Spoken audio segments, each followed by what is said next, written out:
This is not a block-by-block tutorial, but instead, I'll be teaching you Minecraft's basic mechanics as simply and as easy to understand as possible.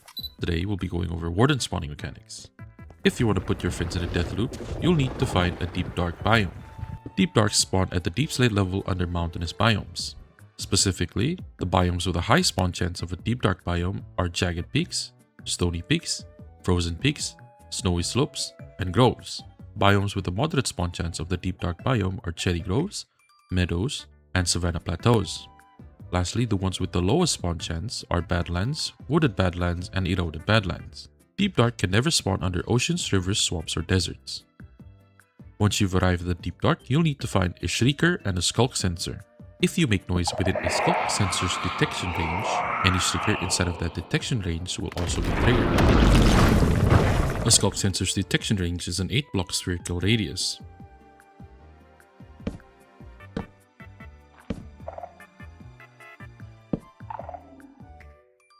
And it cannot relay sounds to other skulk sensors, only to a shrieker. So, even if you have a row of skulk sensors within range of each other, you cannot relay the same sound from this skulk to this one. The only way to send a signal is by making each sensor trigger its own sound. Every time a player triggers a shrieker, it adds 1 point to its spawn meter, or warning meter. And this meter is universal throughout your Minecraft world. Which means if you triggered a shrieker once in cave 1 and you run off to cave 2 and trigger another shrieker, both shriekers will have 2 warning points. In multiplayer worlds, these warning points are still universal, but they are unique to each individual player, meaning 2 different players can trigger a shrieker up to 6 times in total, 3 times each. However, these points do not stay up permanently. For every 10 minutes that you do not trigger a shrieker, 1 warning point will be subtracted. So, if you triggered a shrieker 3 times, it will take you 30 minutes before all your warning points are back to 0. On the other hand, once a shrieker has accumulated 4 warning points and there are no other wardens within a 24-block radius of the shrieker, it will spawn a warden within an 11 by 11 by 13 area around the shrieker. In that 11 by 11 area, the game will pick a random column and spawn the warden at the highest valid area, which means multiple spawning platforms are obsolete. Remember, the game picks a random column in an 11 by 11 area and then it picks the highest block in that column, which means there is a chance that it can pick a column with no valid block and does not summon anything.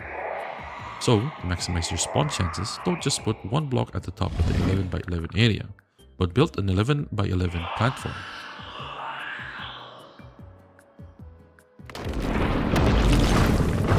Oh, a little correction here. While I was testing the spawn area for the Warden, I found out that the Warden does not spawn on the 5th block or the 6th block in the 11 by 11 by 13 area. So this is supposed to be the 6th block in the 11 by 11 by 13. And if I try to summon the Warden, it will not work. Let me clear the spawning platform first.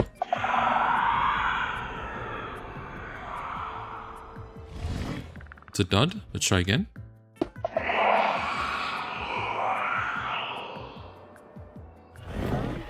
It doesn't work, but if I move it down by 1, so this is the 5th block and this is an air block on the 6th block, it works now. Right? So either it's a mistake by the wiki or the 6th block has to be an air block. I hope this will clear out any confusion. Back to the video. A valid spawn area is a solid block with 3 air blocks above it.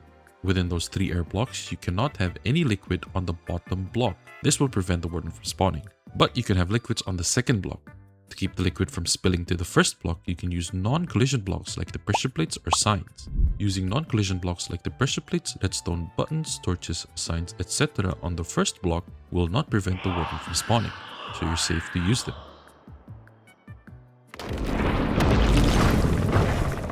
A couple important things to note about the shriekers are, first, you need a naturally spawning shrieker to spawn a warden.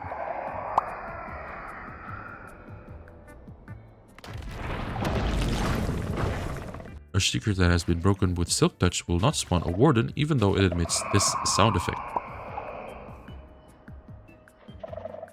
Breaking a shrieker will not trigger a warning point. Only player-made sounds can add a warning point.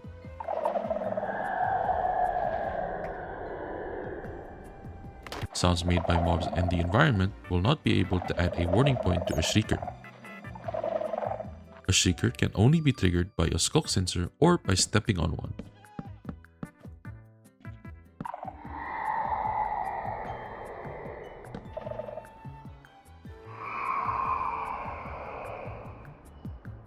Finally, a shrieker can only trigger once every 10 seconds.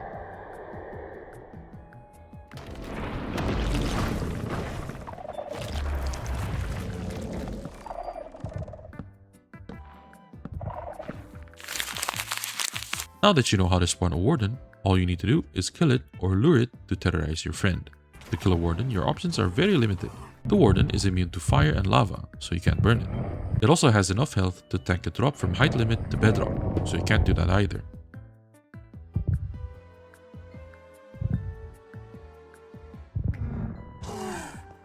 However, it is susceptible to cactus, drowning, freezing, and potions, but that will also take too long.